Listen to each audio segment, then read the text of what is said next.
I'm going to be counting down the top 30 songs of the 2010s. So that's the years 2010 leading through to 2019. And obviously this is my personal opinion of this. This isn't some sort of objective list. It's certainly not a list of the most commercially successful songs of that decade. But it's the 30 songs that I think are the best. And I'll be counting down from number 30 to number 30 to up to number 1. So counting from the bottom up to the top. So hopefully we'll be getting better with each song.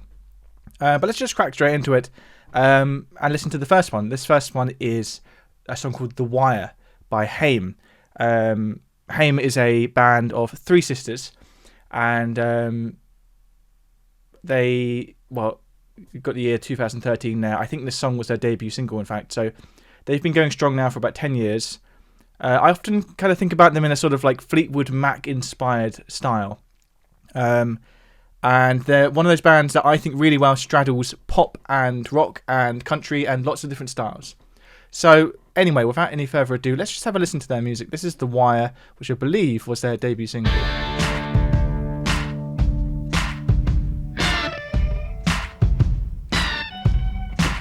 You know I'm bad at communication. It's the hardest thing for me to do, and it's the most important part that relationships will go through. And I give it all away just so I could say that. But I know that you're gonna be okay. If there's rain, if there's rain. But I followed another game and lose a I thought it wasn't. Okay, it's here. Actually, it's just okay, there you go. So that's number 30. Number 30 on the list is The Wire by Haim. We're going to be counting up all the way up to number 1 of the songs that I consider to be my favourite tracks of the decade of the 2010s. So the year 2010 going through to the end of 2019. And I've applied a general rule for this, which is that I can only have one song from each album that came out. So, if there's a particularly great album that I love, this list can't be dominated by every track on the album, which means in effect that most artists only make 1 appearance. But there are a few artists who make 2 appearances because they managed to get 2 albums out in the decade. But anyway, let's go on. Oops, accidentally pressed the wrong thing. Let's go on to the next song. Billie Eilish, number 29. I find Billie Eilish is a very divisive character in the music industry, which, I don't know, I think it comes with the territory of being a superstar, of sort of blowing up. It's just something that happens to anyone who gets that much attention. But I genuinely think that she is one of the most interesting artists working in pop music. She's not my favourite artist, after all, she's appearing at number 29 out of my top 30, but she has got some great music. This is a great song. And just like the previous song we listened to, The Wire by Haim, this is also in 12/8 time. So far we are 100% in 12/8.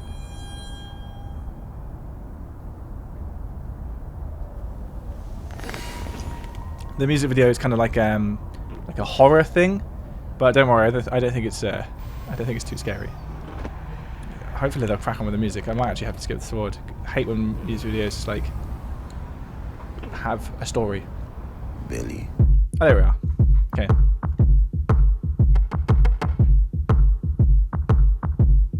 What do you want from me? Why don't you run from me? What are you wondering? What do you know? Why aren't you scared of me?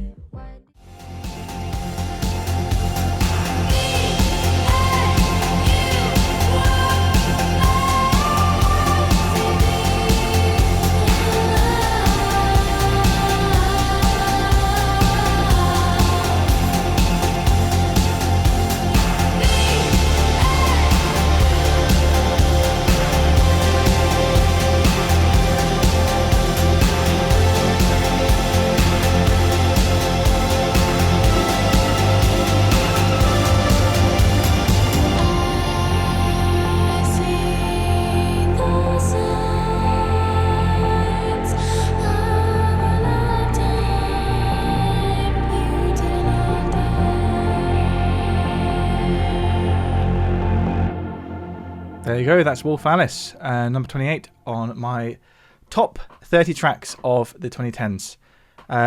If you're just joining us, we're running through from my number 30 up to number 1. I will check in along the way and kind of recap. So if you're only just joining us now, don't worry, you will be updated on what you've missed. I keep doing that. There we are. Okay, number 27, Retrograde, James Blake. So James Blake is a really interesting electronic artist. This was from his second album, I believe. And what is just so amazing about this song is the instrumentation, the synths, the way they're stacked up. To be honest, at the time, and maybe even still, I don't think I'd heard a song that sounded like this one. Beautiful song. And to add to the amazing like synth textures he builds, it's got a great chord progression, great melody, great atmosphere. Let's listen to it.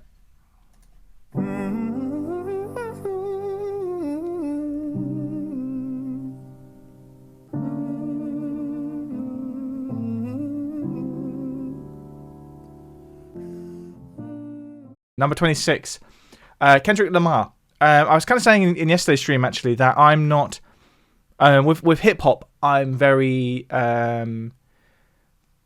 it's very hit and miss for me, particularly more contemporary hip hop. But Kendrick Lamar, particularly his To Pimp a Butterfly album, is an exception to that. Like widely considered one of the greatest albums of the decade, and this song personally is my favorite. Amazing lyric. It's such an amazing story that he tells in this lyric, which is of course one of hip hop's main features is lyrics and storytelling, and this is a great example of it done well. Add on to that a sort of almost pyramid song inspired bed, like instrumentation. It sounds enough like pyramid song that some people actually have said it is a sample, but I'm almost certain it's not an actual sample. It just happens to be kind of similar. And I think with hip hop music, people assume it's a sample, but it's not. I'm pretty sure it's brand new instrumentation, and it's a great song. Now let's have a listen to this. Fair warning, there might be explicit language in this. I'm not sure, but it does say parental advisory. So I'm not your dad, but I'm advising you.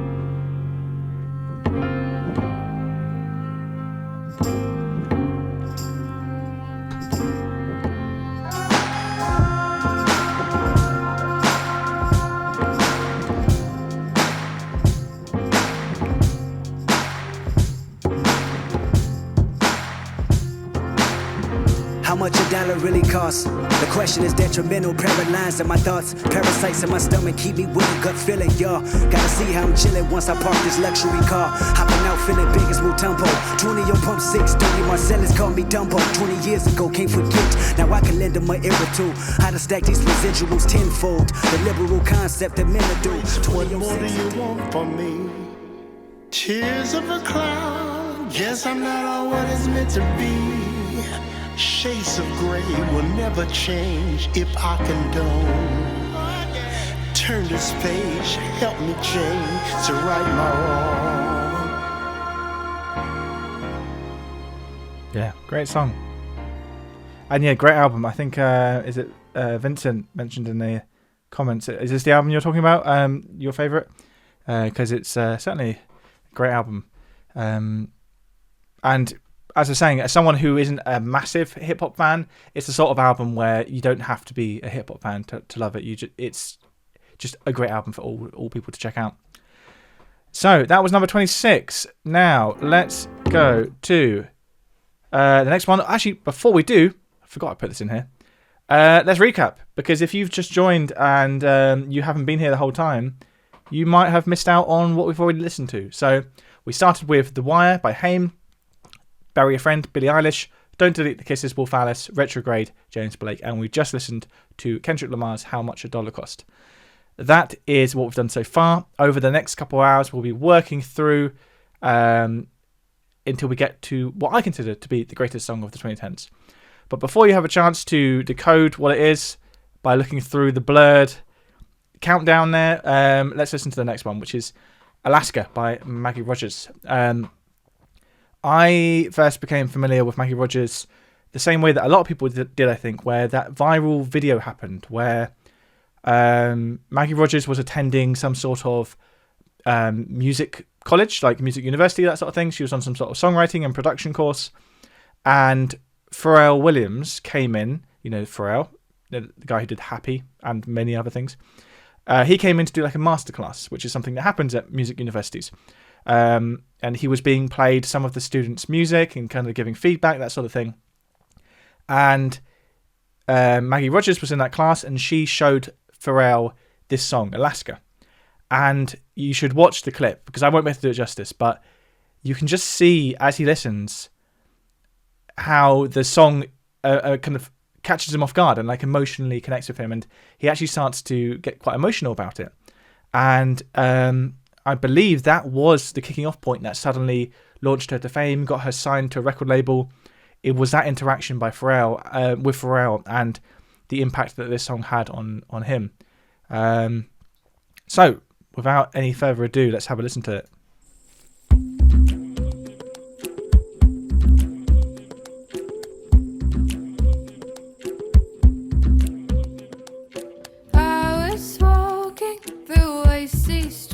That took my breath away, moving slowly through westward water, over glacial plains, and I walked off you, and I walked off an old me. Oh me, oh my, I thought it was a dream, so it seemed. And now breathe deep, I'm inhaling. You and others stare in between.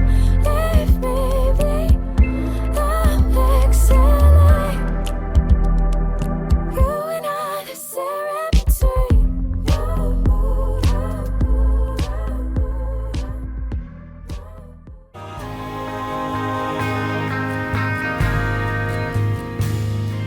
Someday I'll be like the man on the screen.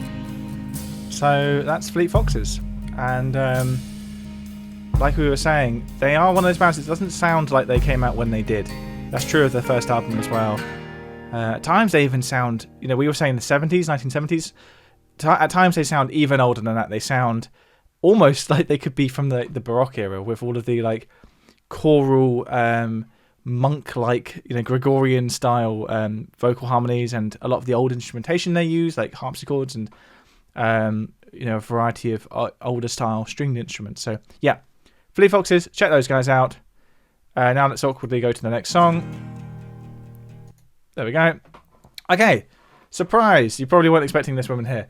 Lana Del Rey. I was saying earlier when I played a Billie Eilish song that Billie Eilish was sometimes divisive even. I think that Lana Del Rey is also a bit divisive.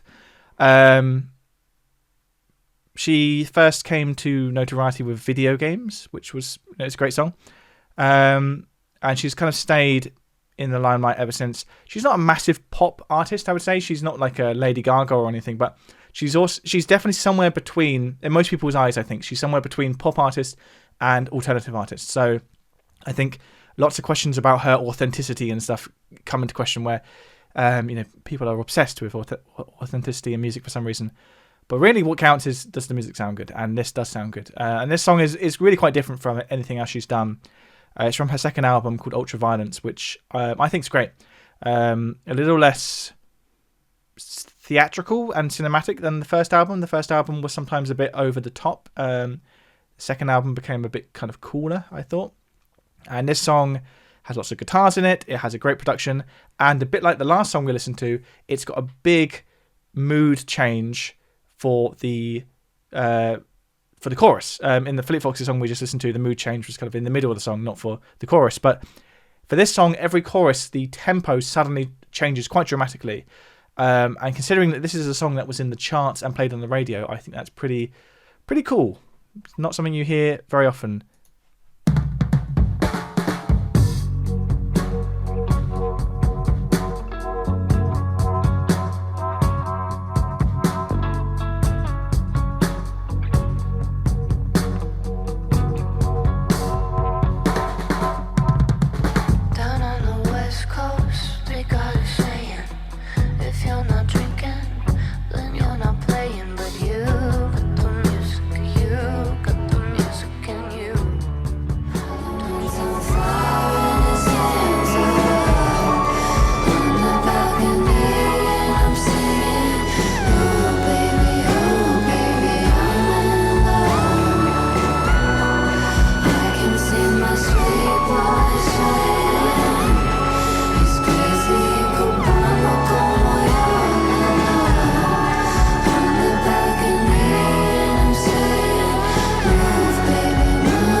Lana Del Rey with her maybe unexpected. Bloody hell.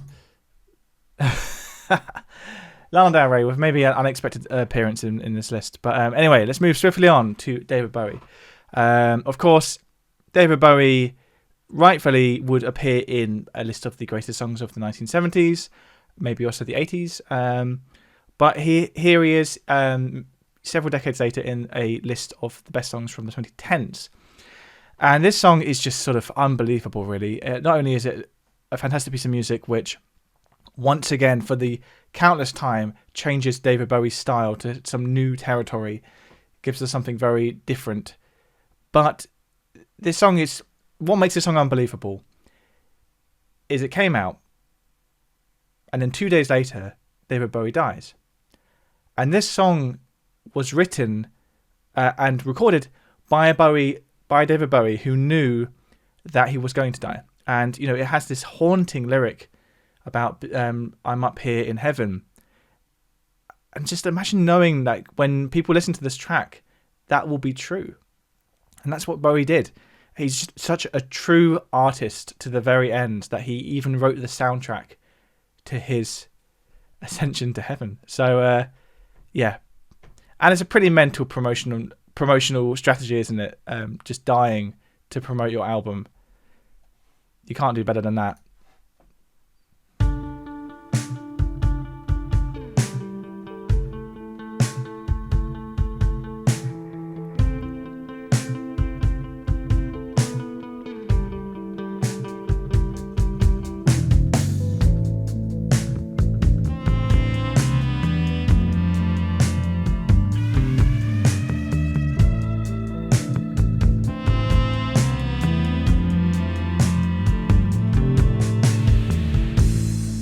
Up here, I'm in heaven.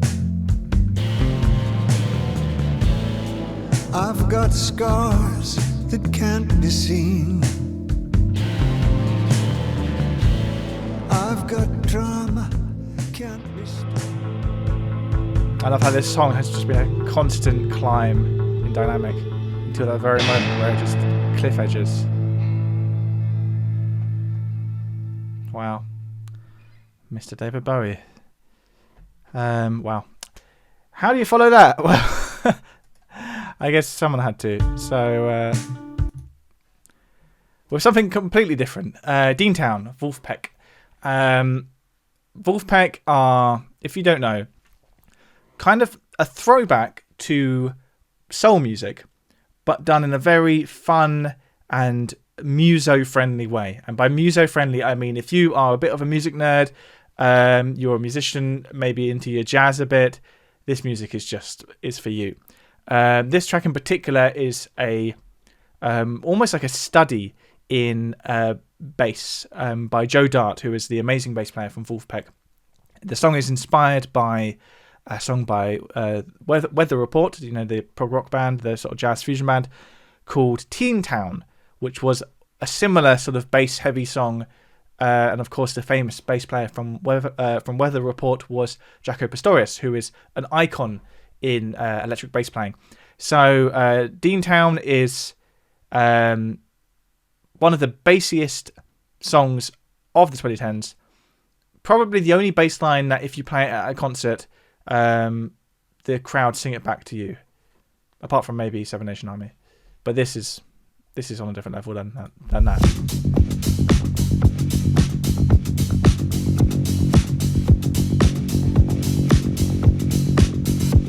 I also love how simple it begins, because these just repeated eighths on that single note.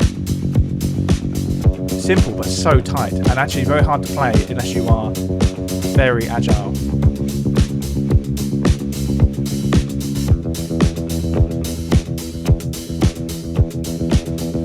Back Pocket's a great tune as well. And Turnip Trader, yes, that is the advised head motion. So we've had these constant eighth notes, and now comes the bit that the crowd sings.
now the eighth notes are back, driving us home.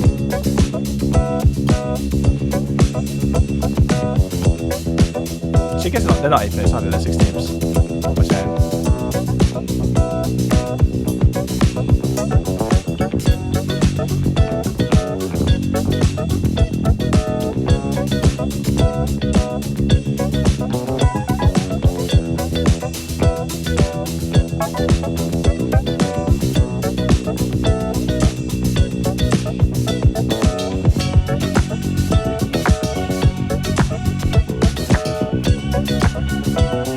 Looks like the drummer's playing a dog bowl or something, or like a lampshade.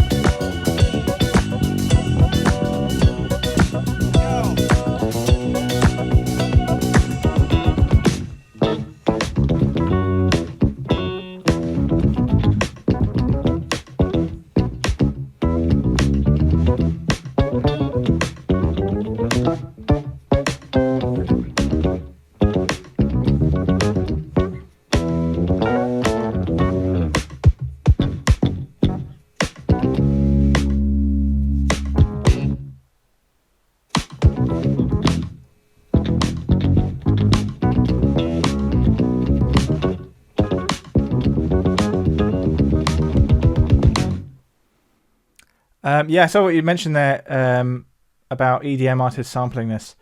Wolfpack would make for some great sampling, actually, because they're kind of throwing back to that old 70s soul and funk style, and that stuff was just ripe for sampling. Yeah, it would be like this weird cycle of history, sampling people who are effectively sampling something that's been sampled. Yes, but anyway, that's Deantown. And here's a little recap of what we've listened to so far. That was number 21, Deantown. We had Lazarus by Bowie. Amazingly, next to Bowie, we've got Lana Del Rey. Not sure anyone's ever listened to those two back to back, but there we go. Fleet Foxes, Maggie Rogers, Kendrick Lamar, James Blake, Wolf Alice, Billie Eilish, and we started with Haim. For anyone who was here at the beginning. If you've been here the whole time, actually, leave me, if you were here for Haim, The Wire, leave me a message in the chat, because I'm wondering how many people have come and gone whilst we've been listening to all of these songs, and how many people will be left for the good old number one. But anyway, in the meantime, we have Father John Misty. Father John Misty is one of my favourite artists of all time. I saw him live a few years ago, and he definitely didn't disappoint. And he is one of 3 artists that appear in this list twice. So that just shows how good he is. This is from his album that came out, not his most recent album, but the album before that. And also, fun fact, we listened to a Fleet Foxes song before that for the first 2 albums of Fleet Foxes, including Helplessness Blues that we listened to a few minutes ago. Father John Misty was the drummer of that band. He wasn't even the singer or the songwriter or anything. He was the drummer. But then he went off and became his own songwriter. And personally, I actually prefer his music over Fleet Foxes. And he actually drums on this song as well. And you'll hear some very fun and interesting drum parts that I feel like only the songwriter would take the liberties he does on drums, but to great effect. Sun is rising, black is turning blue. Look out, buddy, no one's calling. Jesus, man, what did you do?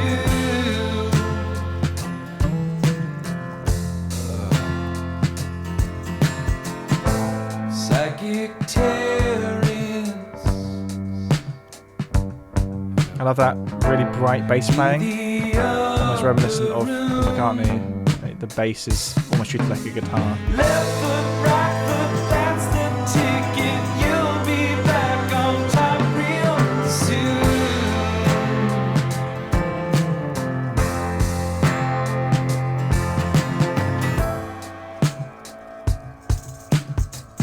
Whose bright idea was it to sharpen the knife?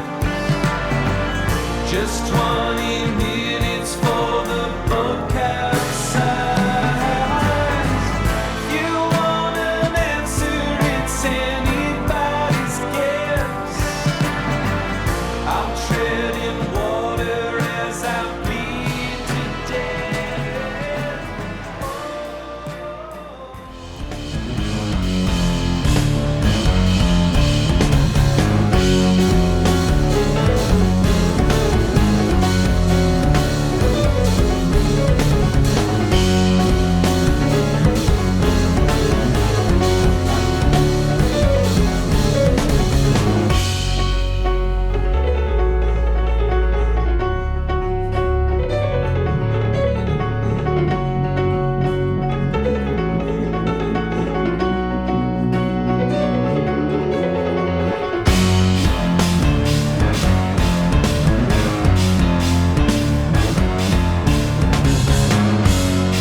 people say that modern music isn't any good.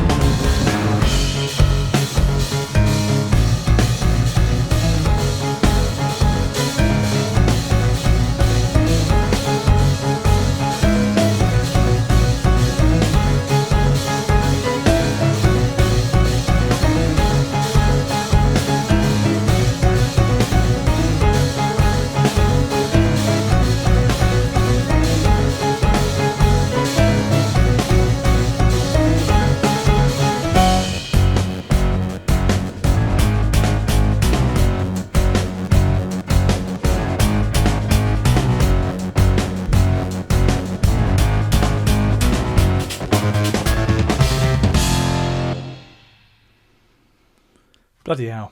Is that it? Yeah, I couldn't actually remember if that's the end of the song.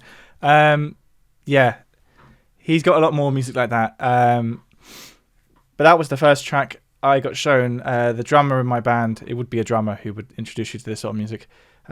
He sent me this, and I was hooked. I don't think I'd ever heard any. I don't think I've since hearing this. I don't think I've ever heard anything like that, where it's all of the familiarities of metal and prog, but just no guitars, and instead piano and synths and a bit of vocals, and yeah, amazing stuff. Radiohead.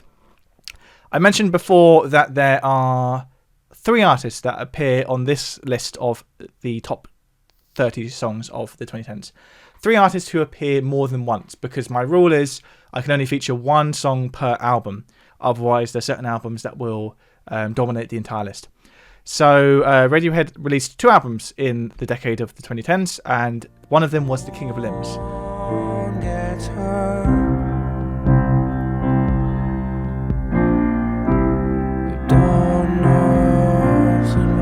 Something that might have made this album better is if it included some of the other songs that Radiohead released around this time, including The Daily Mail and Staircase. I can see why they didn't include them, because their style didn't necessarily match the style of the album, but The Daily Mail is a really good song, and because it wasn't released on an album, I feel like it gets forgotten about.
You mentioned the album art there in the comments. I believe all of the album arts for all of the Radiohead albums pretty much were done by the same guy. He's a painter and artist, and he actually lives in Brighton, which is where I live. I've always thought it must be, like some of the album arts for Radiohead, like Hail to the Thief, are amazing bits of painting. Imagine owning the original of that. I wonder where the original is. Must be worth a bit.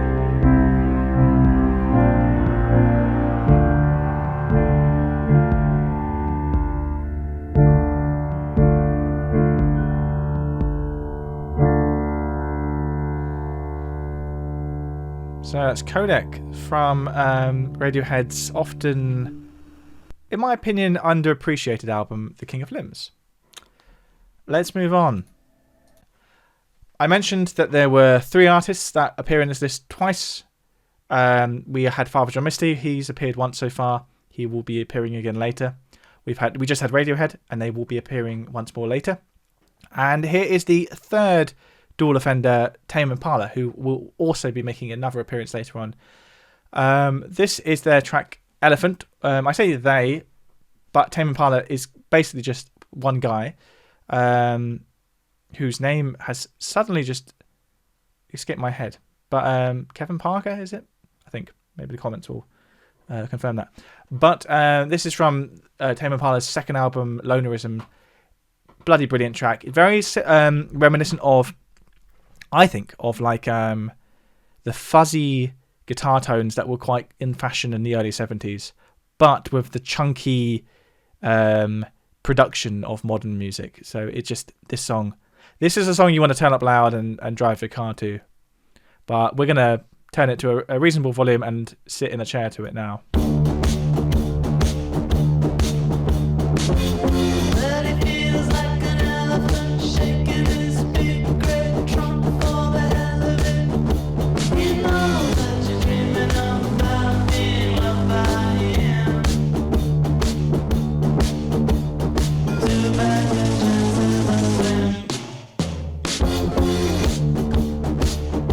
There's some really interesting rhythmic moments in this, like extra beats thrown in.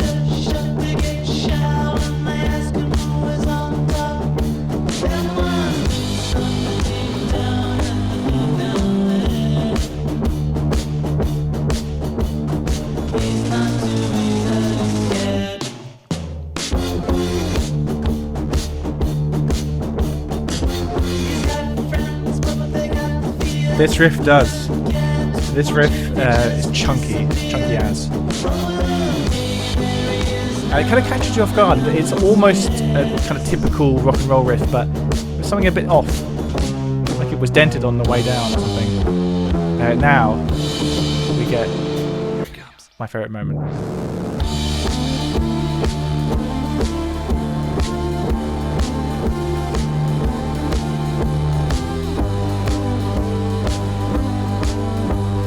Lennon and Mark Bolan, good comparison. I was thinking T-Rex with this, and I think that if the music video is to be believed, they were thinking that too.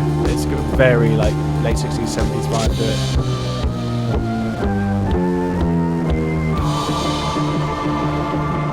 You think the instrumental is over? Just keep going. I like how Tame Impala isn't afraid to be like a jam band. Like, you could have cut the instrumental down to a fraction and this song would be more of like a radio friendly hit, but and maybe they did that for a radio edit, but he kept this instrumental in here in its full glory, and I love it.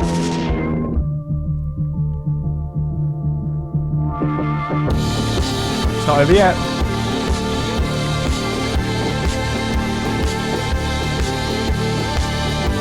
Yeah, Inner Dream Snake Eater in the comments there. Tame Impala are definitely worth checking out. They are one of the best kind of rock artists around today. And my favourite type of rock, which is kind of like psychedelic, late 60s, 70s vibe.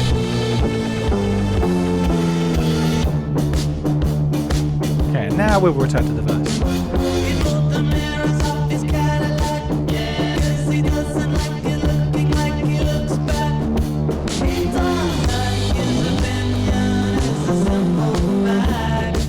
Hello, Mr. Positive in the chat. Welcome.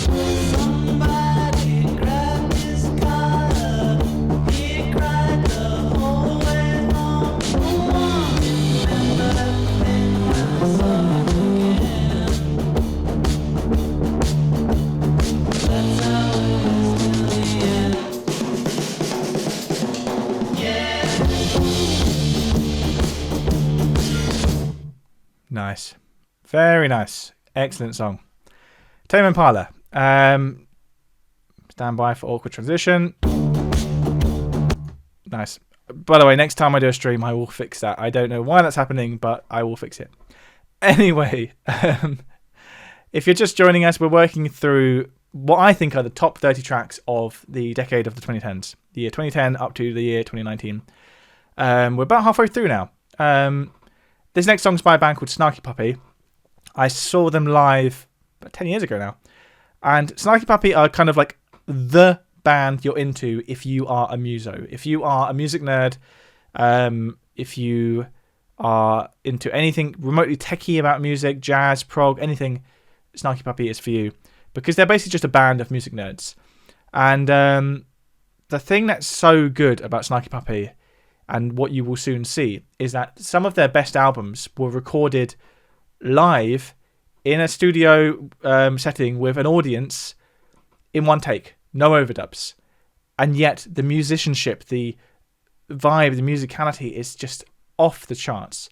It's like they're flexing, really, because they could have released this album and everyone would have been like, wow, that musicianship is amazing. But to then film it, being recorded in one take, then put it on YouTube, it's kind of how the band blew up, because people were watching these videos of the band performing, and it made people remember that one of the most amazing things about music is seeing it being created.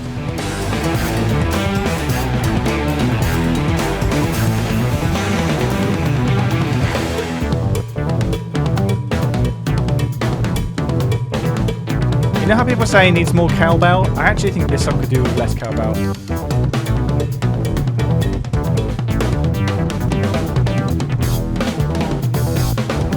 You almost get that energy as well, that everyone in the room thinking, right, we're this far into the song, are his headphones going to fall off and ruin the entire take?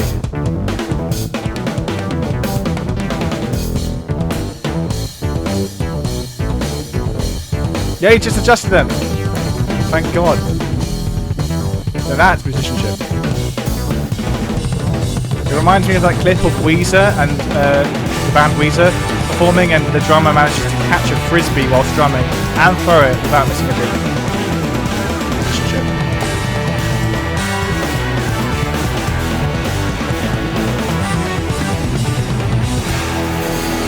Oh man. You could feel the relief in the room. That drummer, man, off the charts.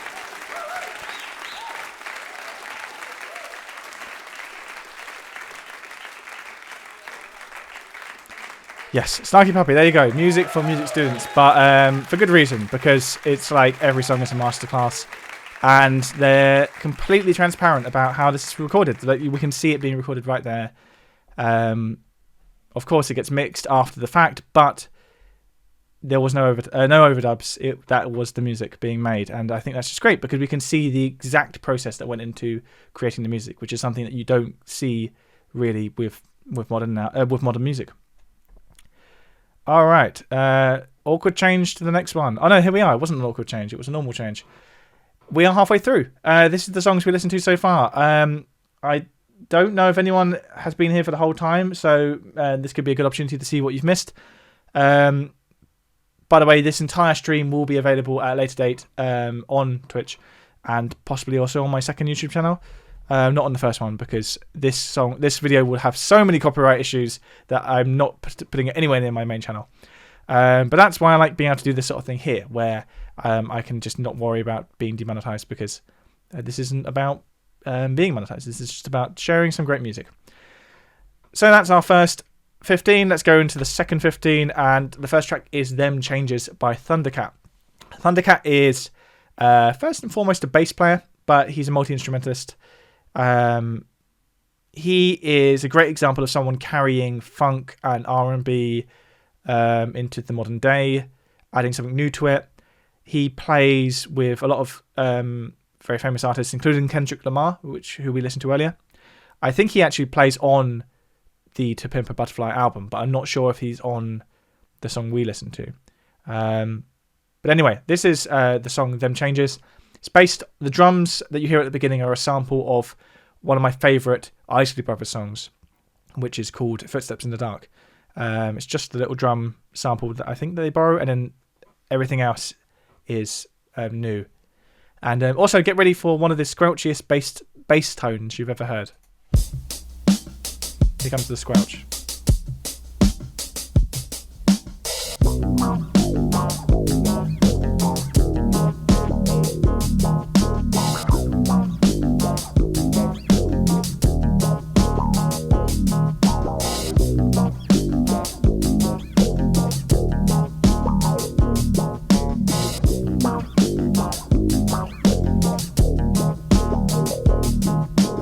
Nobody move, there's blood on the floor, and I can't find my heart. To answer your question about the time signature on What About Where Me, did it go? Did I leave it It changes. It's not an inconsistent one, but there's definitely some odd stuff going on. Give it back, 'cause it's not yours to take. It must have felt when I lost my mind. Deep in the cup, drowning in pain. Somebody help, 'cause I can't find my way. Nobody move, nobody move.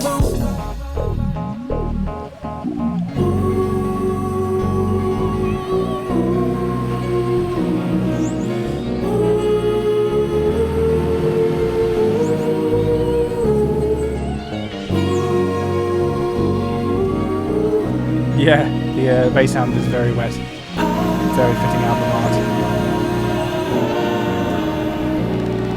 Somebody tell me how I'm supposed to feel when I'm sitting here knowing this ain't real. Why in the world would I give my heart to you just to watch you throw it in the trash?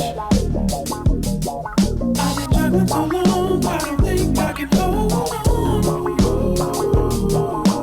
Where were you when I needed you the most? Now I'm sitting here with the black hole in my chest. A heartless, broken mess.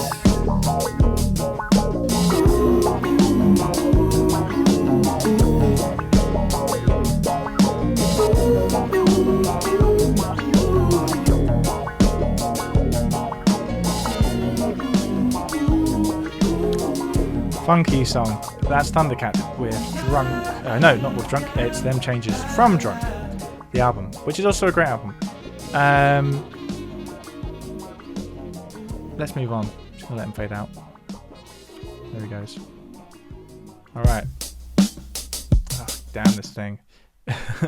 Okay. Number 14, St. Vincent. This is a song called Digital Witness. Came off of the album of self-titled album St. Vincent, and I feel like that album, that self-titled album, was her first time that she broke into the mainstream. She wasn't like on the top 40 as far as I'm aware, but it was the first time that a lot of people started talking about her. For she'd been around for a long time before that, but this album brought her to a lot of people's attention. She is one of the most interesting and original artists, I think, of the decade. The stuff that she's done more recently, I've not been as keen on. Her most recent album was quite like, it went for a more like retro 70s vibe, which you think I would like, but it didn't work for me as much. But this is very different, almost like kind of David Bowie inspired, perhaps like Ashes to Ashes David Bowie era. Some people have even called her the female Bowie, which I think is a bit premature to say perhaps, but she is certainly one of those artists that isn't afraid to just be an artist and express and make interesting music. So let's listen to Digital Witness. Get back to your seats. Get back, gnashing teeth. Ooh, I want all of your mind. This is a great lyric here. People tell the TV on, it looks just like a window. Yeah. People tell the TV on, it looks just like a window. Yeah. Digital innocent. What's the point of even sleeping if I can't show it? You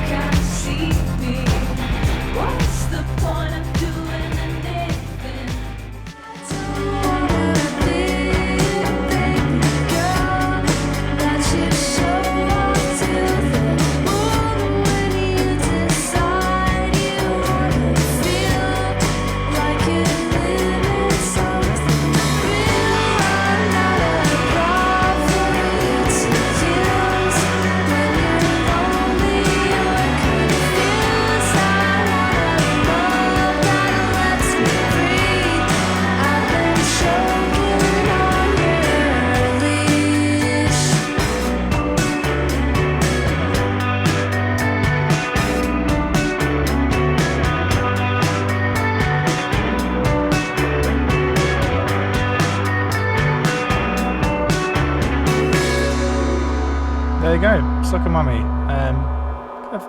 Not maybe as like progressive and weird as some of the other songs on this list, but just in my opinion, simple, effective. Gets the message across. All right. Awkward change. There we go. Okay. Courtney Barnett. The second Australian on this list. The first Australian was Kevin Parker of Tame Impala. I think this is the second and only and final Australian on the list. Courtney Barnett is a really great sort of indie artist. I think this was her debut album. The album called Sometimes I Sit and Think and Sometimes I Just Sit.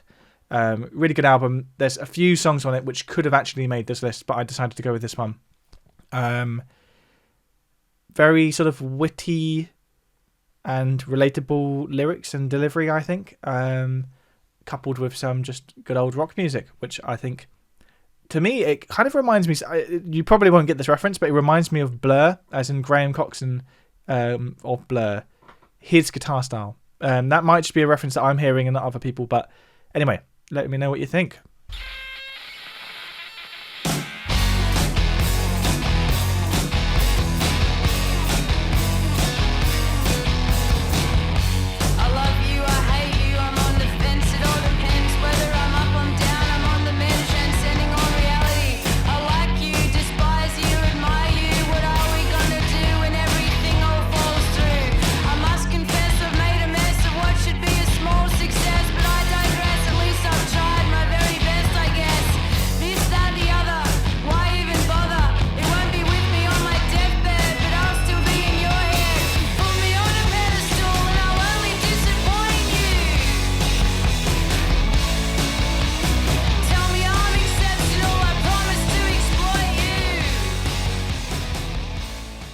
All right. Do It Anyway by Ben Folds 5. Ben Folds 5, by all rights, belong in the 90s. And then Ben Folds... so Ben Folds 5 was how Ben Folds first came to prominence. Despite being called Ben Folds 5, they're a three-piece. Then in the noughties, the 2000s, Ben Folds went solo and did a few albums, which are also great. But then at the end of that decade, he got back with Ben Folds 5 and did one other album, which is the album that this song comes from. Ben Folds is one of the wittiest and most cynically clever lyricists I can think of. His lyrics are so fantastic, and this is one of his less cynical songs. This song is actually really good at motivation, but it's a really honest approach to talking about motivation. It's not just like, yeah, you can do it. It's more, yeah, you might fail, but you may as well try because life's short and you're not really in control anyway. So, it's not really your choice whether you want to do it or not, because it's going to happen. So you may as well make the most of it. It's that sort of song, and I'm here for it. I love it. The thing that I love about Ben Folds 5 is they haven't got a guitarist. The lineup is piano, bass, drums, but through the combination of a very fuzzy and enthusiastic bass and Ben Folds' very heavy piano playing, they are a rock band despite no guitars. It works really well. Anyway, Ben Folds 5, Do It Anyway.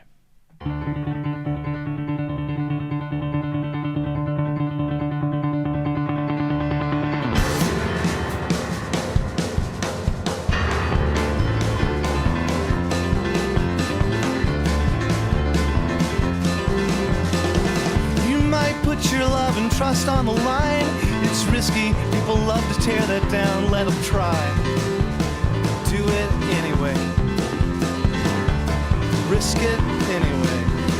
And if you're paralyzed by a voice in your head, it's the standing still that should be scaring you instead. Go on in. Do it anyway. Do it anyway. There'll be times you might leave before you look. There'll be times you'll like the cover, and that's precisely why you'll love the book. Do it anyway. Do it anyway. Tell me what I said I'd never do. Tell me what I said I'd never say. Read me off the list of the things I used to think are okay.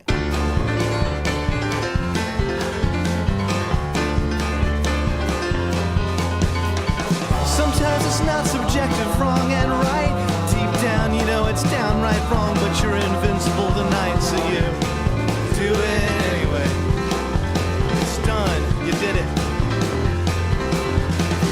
Despite your grand attempts, the chips are set to fall, and all the stories you might weave cannot negotiate them all. Do it anyway. Be honest. Anyway. So tell me what I said I'd never do. Tell me what I said I'd never say. Read me off a list of the things I like how the song sort of erupts now. But now I think are okay. Yeah, yeah, yeah, yeah. Whoa, whoa, whoa, whoa. There's that fuzz bass that's something about.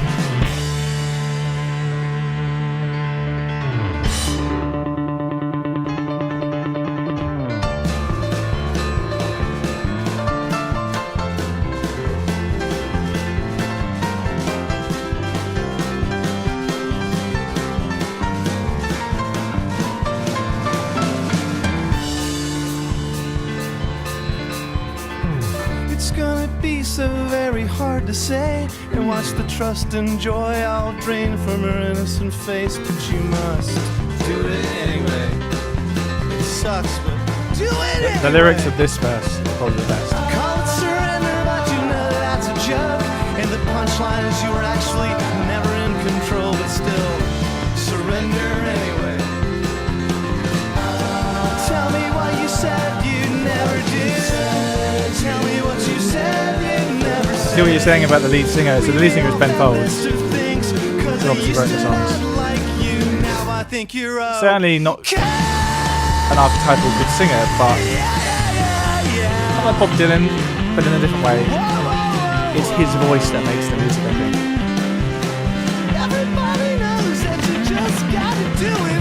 Fuzz bass there.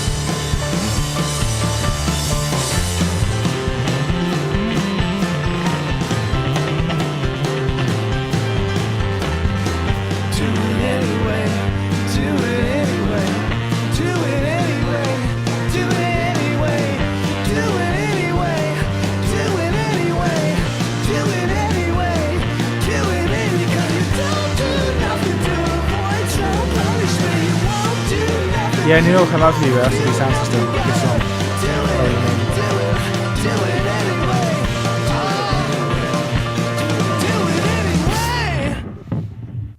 Yeah, Ben Folds once again proving that you can have a rock band without a guitarist. You've just got to work twice as hard. Cool. All right, recap time. We are 2/3 of the way through, and we are almost 2 hours through. So quite consistent here. We're doing like 10 tracks an hour. So with that in mind, number one will be revealed in about an hour's time. If you've been watching this whole time, I'm very impressed and grateful that you've turned up to hear me blather about music that I like. I don't know when people turned up. If anyone is here who was around for Haim or even Billie Eilish or Wolf Alice, thank you for being around for so long.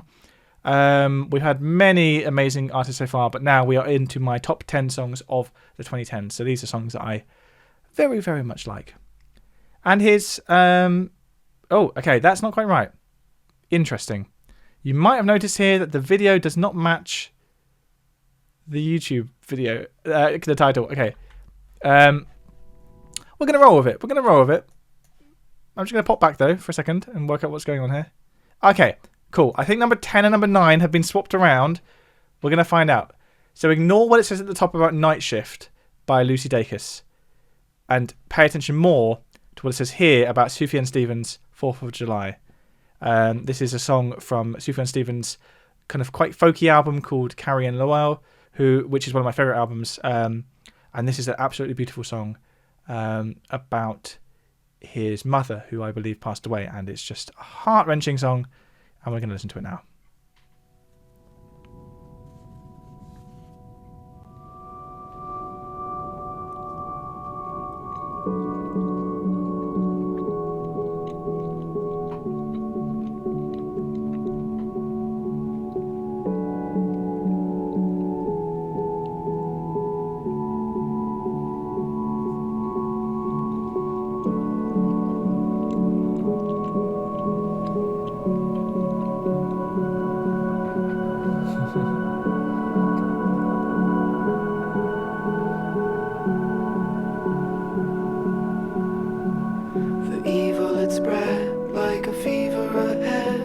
last night when you died, my firefly.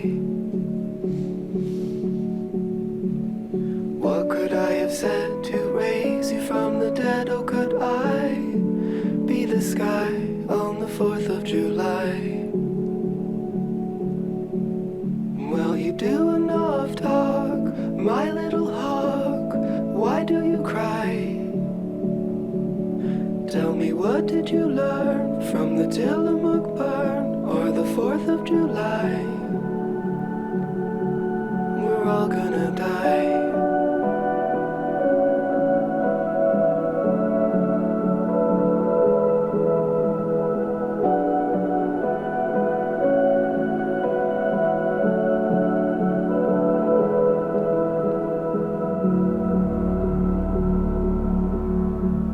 Sitting at the bed with a halo at your head, was it all a disguise like junior high?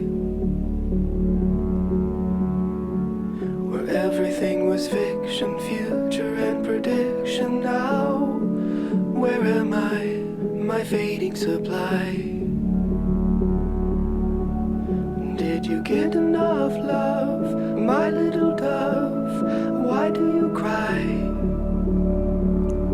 And I'm sorry I left, but it was for the best, though it never felt right. My little Versailles.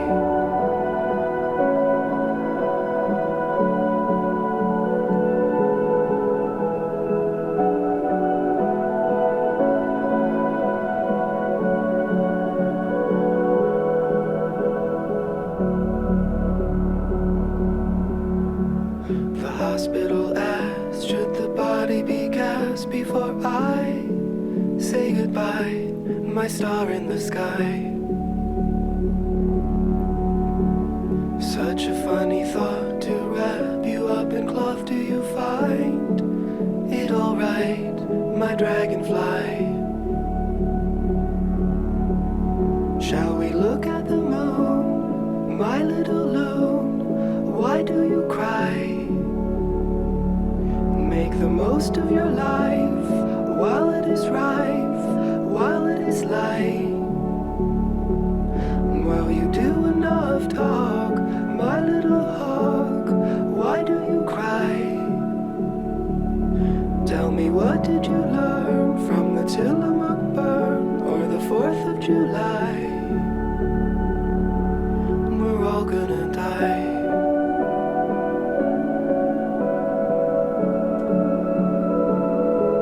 We're all gonna die.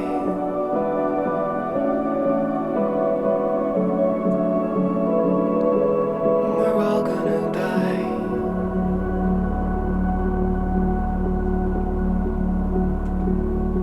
We're all gonna die. If you're a fan of this song, I'd recommend a YouTube channel called Middle 8. Don't know if you've ever watched that YouTube channel. He does like analysis of music and kind of like histories of music, and he did a video about this song, which is a really great song, a really great video even. So Middle 8, that's the channel's name. And if you're tuning in right now, this isn't Night Shift by Lucy Dacus. That was me bodging this up. That's actually 4th of July by Sufjan Stevens, which is number 10. Well, it actually should have been number 9. But let's see if this problem's going to hit us twice in a row. Yes, it is. I knew that would happen. Okay. So Lucy Dacus was meant to be number 10, her song Night Shift, but I obviously wasn't paying attention when I put that together because I just copied and pasted the same slide. So yeah, 4th of July is actually the 9th song on this list. So we've actually skipped one. If we have time at the end, we'll come back. If not, check out Night Shift by Lucy Dacus. But let's move on. And we're going to deal with that again. Lovely. All right, nice. Number 8. And someone earlier, can't remember who it was, predicted that this song would be in the list. Redbone. Childish Gambino. It's the only song really by Childish Gambino that I like, but I really, really like this song. It's loosely based on a sample of a Bootsy Collins song, so it's very much got a throwback funk vibe, but it blends so many different elements. It's really It's a tapestry of a song, and for me, the peak of the instrumentation is the outro, which is like this. I think it's a 3-bar loop, and as it keeps going around with each rotation, new instrumentation comes in. Just keeps developing it. I'm a sucker for a good outro, and it's definitely a bloody good outro. So here's Redbone, Childish Gambino.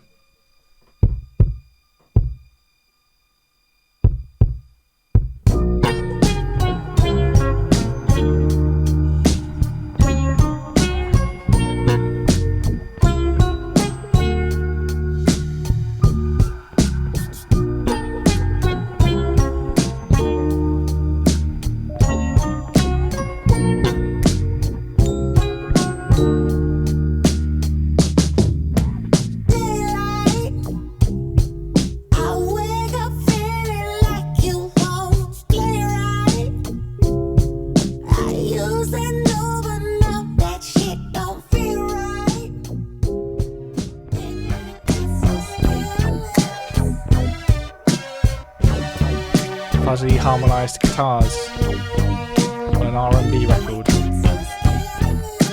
Just real Isley Brothers vibes.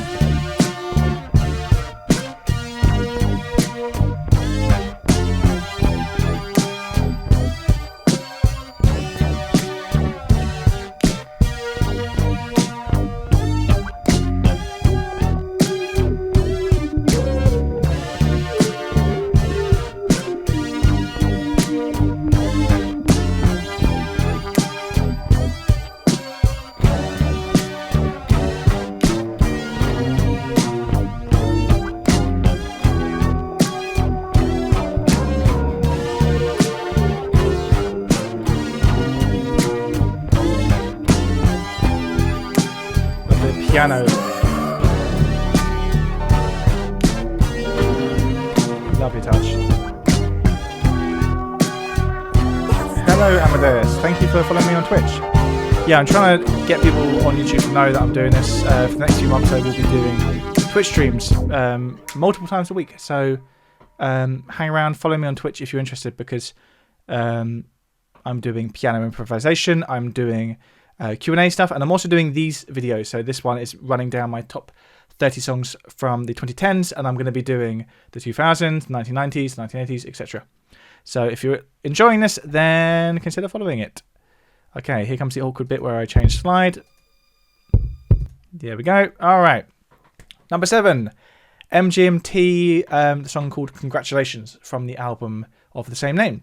Congratulations was MGMT's second album. I was a big fan of Irregular Spectacular, which was their first album, and that's the one that contained all of the hit songs like Kids and Time to Pretend and Electric Feel. I think for many people, Congratulations, which was the follow-up album, was a surprise because it wasn't as poppy and radio friendly, but to me it was fantastic. It has a very almost like Pink Floyd vibe to it, Beatles vibe. It's got some very prog rocky moments in it. This song is perhaps one of the more accessible songs on it, but I love the song. Let's have a listen to it.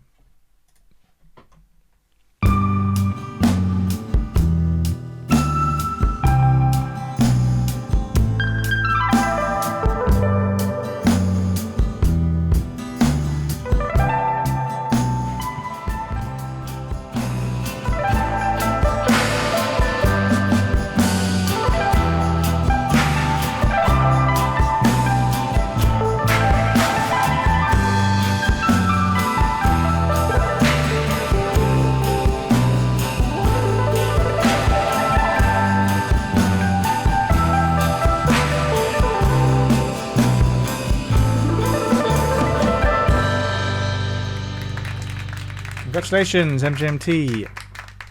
Okay, we're getting into the very top of the list now. Stand by for awkward change. There we go. Lovely awkward change. Number 6, Mitski. Mitski's an artist I only kind of found out about in the last couple of years. So when this song came out back in 2016, I didn't know about it. But this song has quickly become one of my favourite songs, as you can tell from its placement on this list. This song is quite different in style to the songs that she now does. Mitski does, but and the stuff she does now is also really good too. But this is more rocky, and this song's got absolutely fantastic chorus that sort of just blows you away. Dynamically, I've yabbled on a bit about dynamics during this stream, but I think it's very easy nowadays for songs to not have drastic dynamic changes, like loud to quiet, quiet to loud. But this song does have that. And one of the things I really love about the song is Mitski is a Japanese-American artist, and this song is about her experience as a immigrant, or at least a second-generation immigrant in America, and feeling like she can't fit in properly, and she can't offer her partner the true American experience when it comes to being his girlfriend. You'll hear what I mean from the lyrics, but there's a fantastically poignant lyric in the chorus about your mother wouldn't approve of how my mother approved me. Sorry, let me say that right. Your mother wouldn't approve of how my mother raised me. Yeah, listen out for it. She sings it much better than I said it.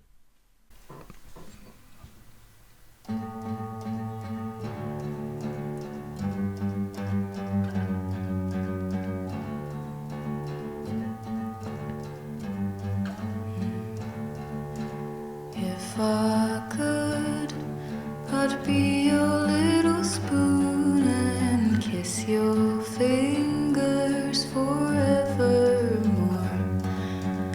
But big spoon, you have so much. Do you remember what I mentioned about it starting quiet? I have nothing. I think it takes some balls to do that, because only that way do you allow yourself the headroom for what's to come.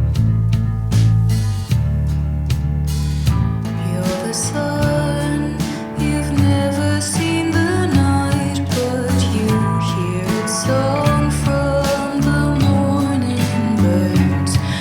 Well, I'm not the moon, I'm not even a star, but awake at night I'll be singing to the birds. Don't wait for me, I can't come. But I do, I think I do.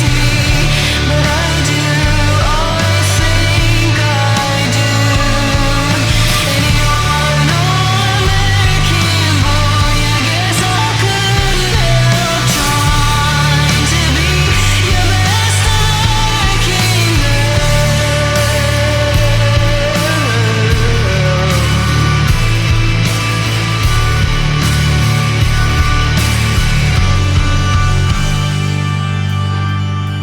Yeah, that chorus would never have as much impact as it did girl. if the song didn't start like this. You're all I ever wanted, I think I'll regret this.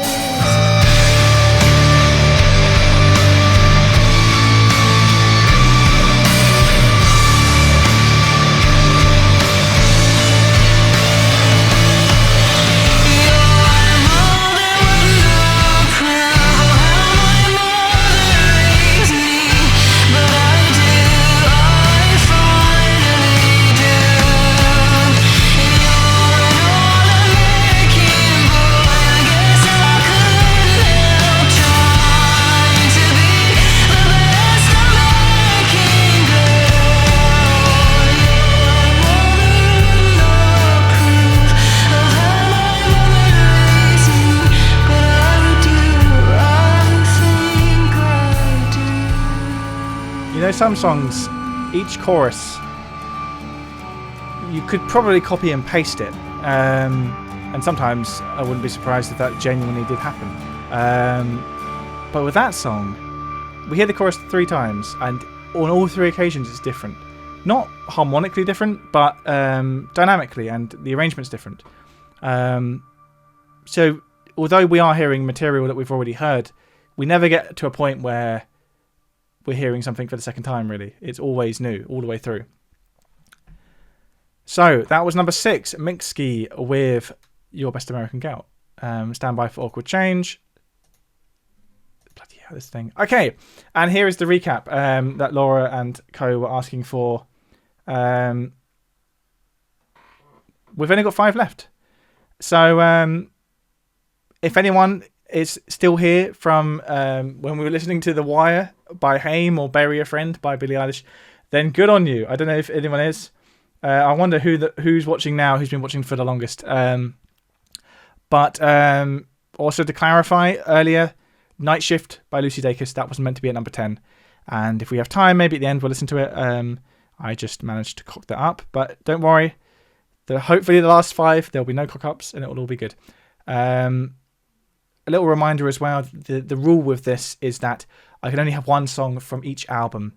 So otherwise it would be swamped by certain albums that I really love. So there are some artists that have appeared twice because they released 2 albums in that decade. But I did try and keep it as diverse as possible because I want to keep things varied. I want to try and introduce you to something that you've maybe not listened to before. But now let's enter the final 5. That's my top 5 tracks of the decade. And this is our second Tame Impala song. We much earlier we had Elephant, which was from Lonerism, which was their second album, Tame Impala's second album. This is The Less I Know The Better from Tame Impala's third album, which is called Currents. And it's a fantastic album. Beautifully produced album as well. I believe Kevin Parker from Tame Impala produces his stuff himself. And it's just so dense and so full, and it's so satisfying to listen to, but always retaining that sort of retro 70s fuzzy vibe. Let's stop talking and let's start listening.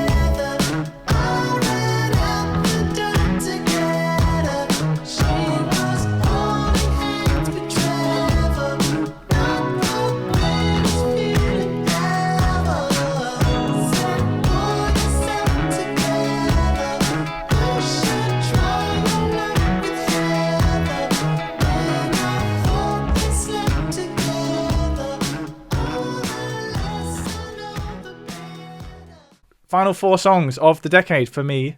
This is a song called All Your Favourite Bands by the band Doors. I first heard about this band on the radio. I was driving to a gig and I heard them being interviewed. And the thing is, this band's name, Doors, if you hear it on the radio and don't see it written down, it sounds an awful lot like Doors, as in The Doors, Jim Morrison. So I was very confused to what the band were actually called. If they were, it would be a bit weird to call your band Doors when there's already a band called The Doors. But of course, it's Dawes, which I think is their surname, which would explain the origin of the name. But anyway, I digress. They have a really great sort of southern rock sound, kind of inspired by people like Jackson Browne, but with a modern take. And the lyricist of this band is something else. Absolutely amazing lyric writing. And what I love most about this is this is a song about someone wishing well to a partner that they've now left, but they still want the best for their partner. And I love the idea of, and may all your favourite bands stay together, which is the hook of this song, being like a well-wishing. You know how people say, God bless you, that sort of thing. Like just simple, generic things saying, I wish you well. It's like a really modern version of it. Like, I hope all your favourite bands stay together. Because, I hope they do. Because life's better when there's still another album coming from your favourite band. And let me now play it to you. All Your Favourite Bands by Doors.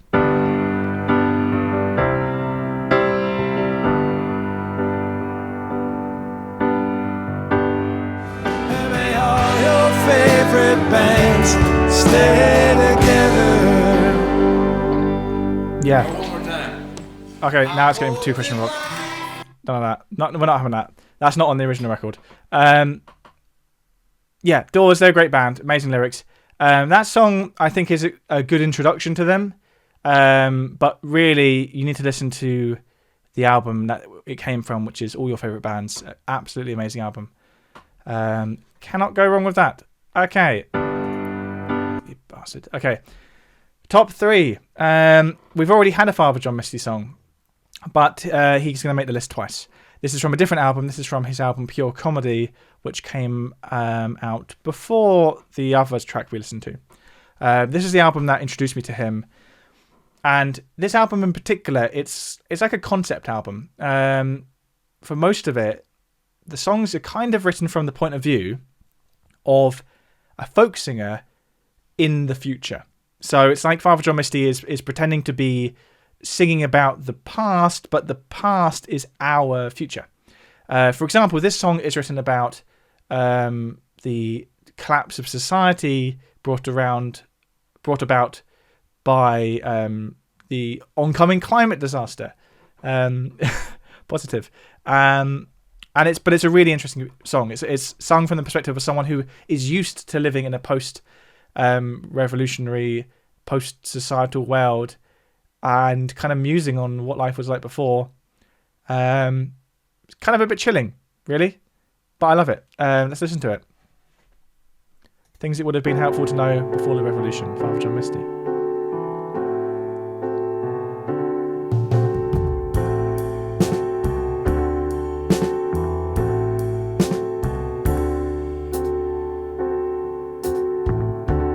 Got too hot, and so we overthrew the system.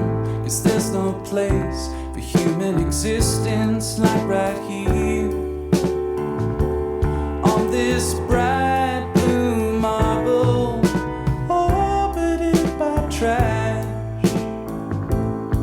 Man, there's no being that. There's no big thing to give up the way of life we had.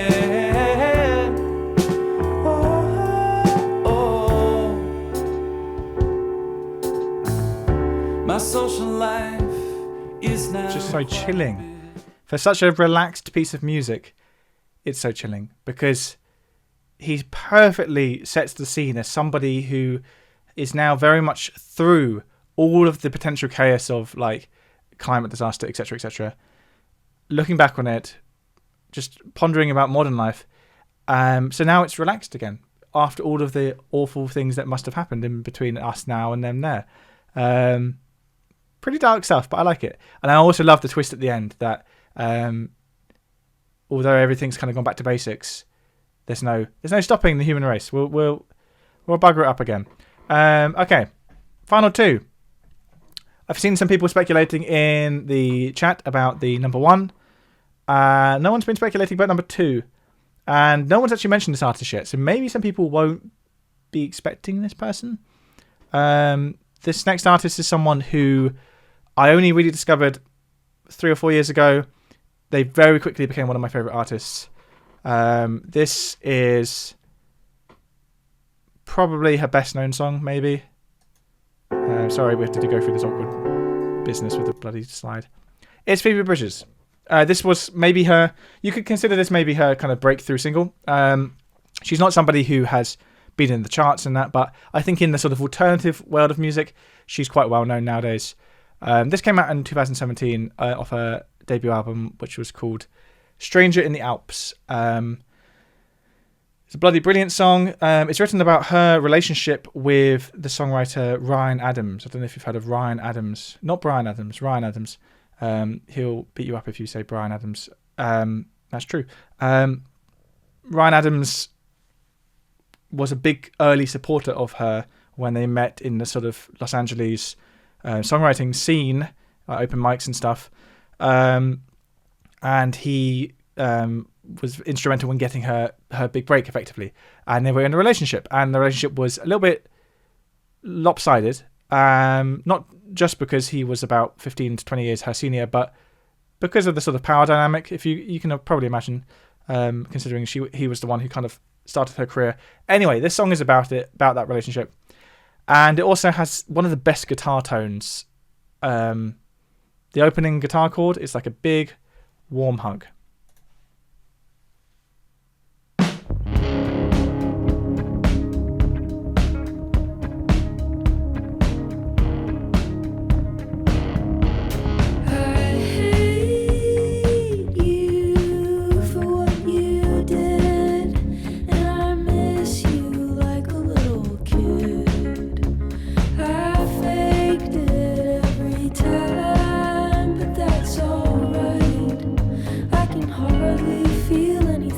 Esteemed Floyd, I have listened to Boy Genius's new album. It's good. I think it's a grower though.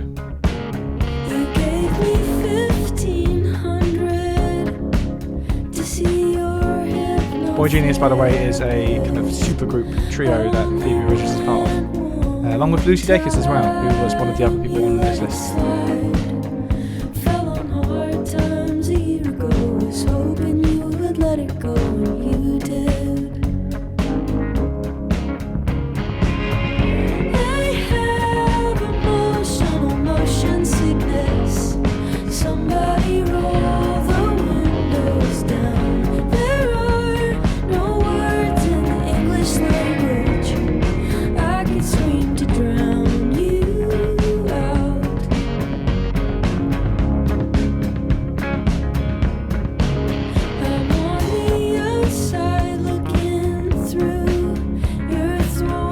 Drum sound is crisp. It's one of those records that has that dry 70s drum style, which I love, which has appeared a lot on this list today.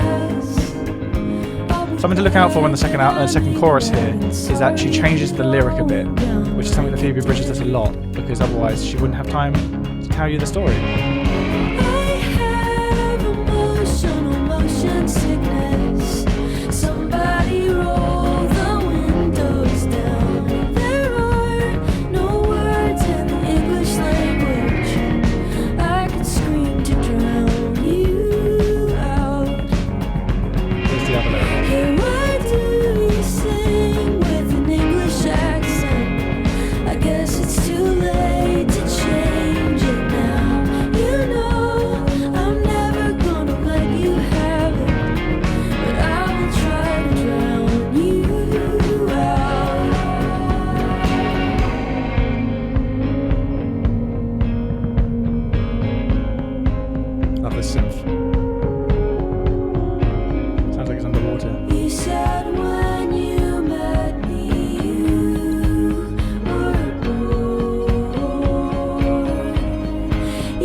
Remember I mentioned the age gap between her and Ryan Adams?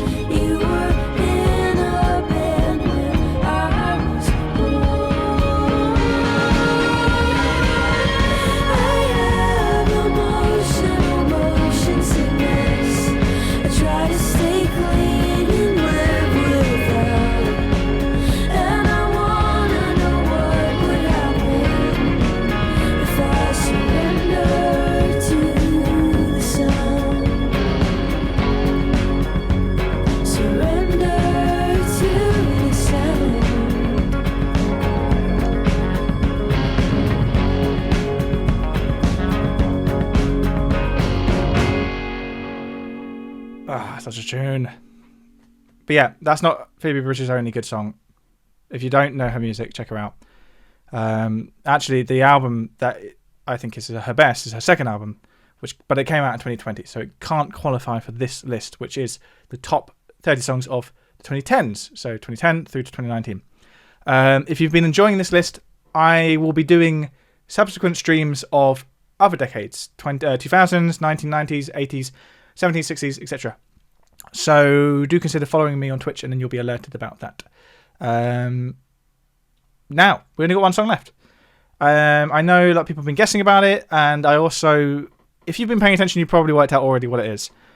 But this band have already featured once on this list, and as I said, they can have one song per album. We've already listened to one of their albums, or a song from that album. Here's the other album that they released in the 2010s, which was A Moon-Shaped Pool, Radiohead. Currently Radiohead's most recent album, and God forbid their last. This is Daydreaming, which is absolutely beautiful piece of music. If you ever wondered what a polyrhythm is, this song is a very good example of a 3/2 polyrhythm. In the sense that the left hand of the piano is playing 2 beats, and the right hand is playing 3 beats. You'll hear what I mean in a minute. Let's listen to it.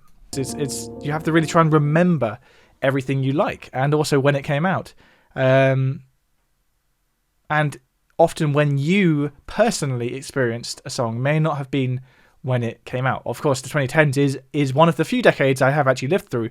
But for example, like I mentioned earlier, Your Best American Girl by Mitski and also Motion Sickness by Phoebe Bridgers are 2 songs that I didn't discover until the year 2020. So I didn't actually discover them within the same decade that they were released. It's a shame we didn't get to listen to the Lucy Dacus song. I kind of wanted to listen to that. But if you check out the Spotify playlist, you'll be able to hear that. The thing is with that song, so for anyone who doesn't know what I'm talking about, Night Shift by Lucy Dacus, we didn't listen to because I buggered it up. But if you listen to that song, what I love about that song is it's kind of 2 songs in one. You get 3 minutes of one song, and then at the 3-minute mark, relatively subtly, the key changes and we enter completely new material for the second 3 minutes of the song. It's a 6-minute song in total. And then you get this very cathartic outro section, which I love. And I really love songs that build up and sort of prepare you for the outro, for like a climax. Yeah, but anyway, thank you so much for watching. I'm probably going to wrap this up in a sec. Watch out on my Twitch schedule for the sequels to this stream. There will be one for the 2000s and 1990s and whatever's. I've already made the playlist, actually. I already know what songs are going to be in there. And the next stream, though, will probably be back at the piano, like in yesterday's stream. But yeah, anyway, I'm going to sign off. But thanks again for watching. And I really appreciate you jumping over to Twitch. Follow me on here if you haven't already. And tell all your mates. Thanks very much.